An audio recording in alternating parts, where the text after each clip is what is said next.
मौतों का हिसाब दो, एलजी जवाब दो, मौतों का हिसाब दो, जम्मू कश्मीर सरकार जवाब दो, मौतों का हिसाब दो, बटाल सरकार अफसरों के खिलाफ कार्रवाई करो, कार्रवाई करो, कार्रवाई करो, बटाल मोतू में लापरवाही अफसरान के खिलाफ कार्रवाई करो, कार्रवाई करो, कार्रवाई करो, जवाब दो, जवाब दो, जवाब दो।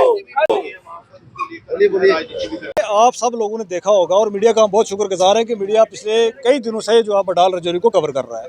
बडाल रजौरी के अंदर अभी तक 50 दिन से ज़्यादा हो गए हैं। सरकार को ये पता नहीं ये अमवात क्यों हो रही है। आज के इस टेक्नोलॉजिकल दौर के अंदर एक तरफ से मोदी जी कहते हैं कि जी हम पूरी दुनिया को वैक्सीन दे रहे हैं और एक तरफ से रजौरी के अंदर बडाल के अंदर 17 अमवात हो जाती हैं और यहाँ की मेडिकल नेग्लिजेंस इस लेवल पे है कि भाई अभी तक इनको ये पता नहीं कि ये लोग क्यों मरे हैं।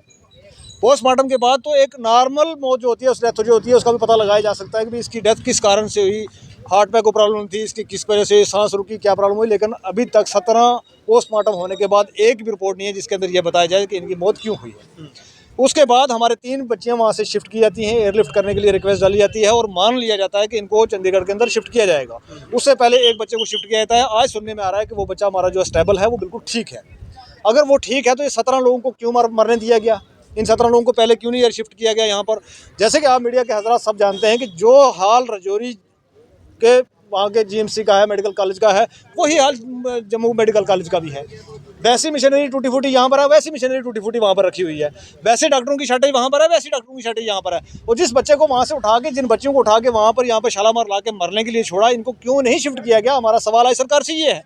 और आगे के लिए हम चाहते हैं कि भी एक एयर एम्बुलेंस जो है वहाँ पर एक आपदा जो चल रही है इस टाइम पर उसको आपदा घोषित किया जाए, मेडिकल इमरजेंसी डिक्लेयर की जाए और उसके बाद वहाँ पर एक एयर एम्बुलेंस को स्टेशन रखा जाए रजौरी के अंदर। जैसे कुछ प्रॉब्लम होती है तो उसको यहाँ से चंडीगढ़ के अंदर या एम्स दिल्ली के अंदर शिफ्ट किया जाए बच्चों की, ये हमारी डिमांड है।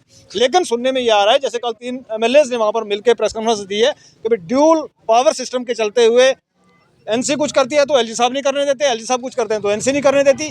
इनकी इस खिंचावतानी के अंदर जो है हमारे लोग सफ़र कर रहे हैं, हमारे छोटे छोटे बच्चे मारे जा रहे हैं।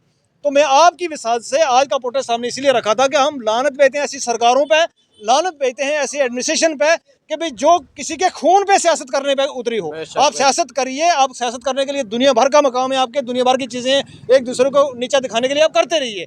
लेकिन गरीब मजलूम बच्चों के सरों पर अगर आप सियासत करेंगे तो हम इसको कतन बर्दाश्त नहीं करेंगे। जो अवाम यहाँ की ताकत रखती है उमर अब्दुल्ला साहब को वन साइडेड लैंडस्लाइड विक्ट्री देने के लिए, वो आपको कुर्सी से उतार भी देगी जनाब। और अगर आपको एलजी साहब नहीं काम करने दे रही है तो आप, जैसे कि आपके एमएलए साहब ने कल कहा भी है, वहाँ पर आप मास रेजिग्नेशन करिए, हमारे साथ रोडों पे बैठिए, हम देखते हैं एलजी साहब कैसे काम नहीं करने देंगे। और ऐसा चाहता हूँ आपकी विश्वास से तमाम जनता से, यही एपिसोड जम्मू डिस्ट्रिक्ट के अंदर, जम्मू शहर के अंदर हुआ था, यही एपिसोड कश्मीर श्रीनगर शहर के अंदर हुआ होता तो जनाब आज तक अभी तक पता नहीं कितनी सरकारें बदल गई होती और कितना कुछ हो गया होता। 17 अमवात को कम नहीं है। लेकिन ये गरीबों के बच्चे हैं, ये पहाड़ में रहने वाले गुजरों के बच्चे हैं, माल मवेशी चराने वाले बच्चे उनके बच्चे हैं, इसलिए कोई कुछ नहीं है। देखिए पहला नंबर पर तो एक एयर एम्बुलेंस रजौरी के अंदर इमीडिएट जो है वो स्टेशन होनी चाहिए, एक मांग हमारी है। दूसरी, इसको नेशनल आपदा घोषित करना चाहिए, एक नेशनल इमरजेंसी जो है मेडिकल इमरजेंसी घोषित करनी चाहिए जिसके थ्रू वहाँ के लोगों को कुछ मिले। एक तरफ से सरकार कह रही है ये कोई वायरस नहीं है, दूसरी तरफ से वहाँ के लोगों को उठा के तो जो है क्वारंटाइन किया जा रहा है। भाई अगर वायरस नहीं, आप क्वारंटाइन क्यों कर रहे हो? इसका मतलब वो फैल चुका है। कल को आज ये सिर्फ बडाल एक विलेज के अंदर ब्लास्ट हुआ है, कल को तो ये पूरा चपेट में लेके जाएगा रजौरी को और उसके बाद जम्मू कश्मीर को। हमारी तो सुनवाई कोई नहीं कहीं पर हो रही।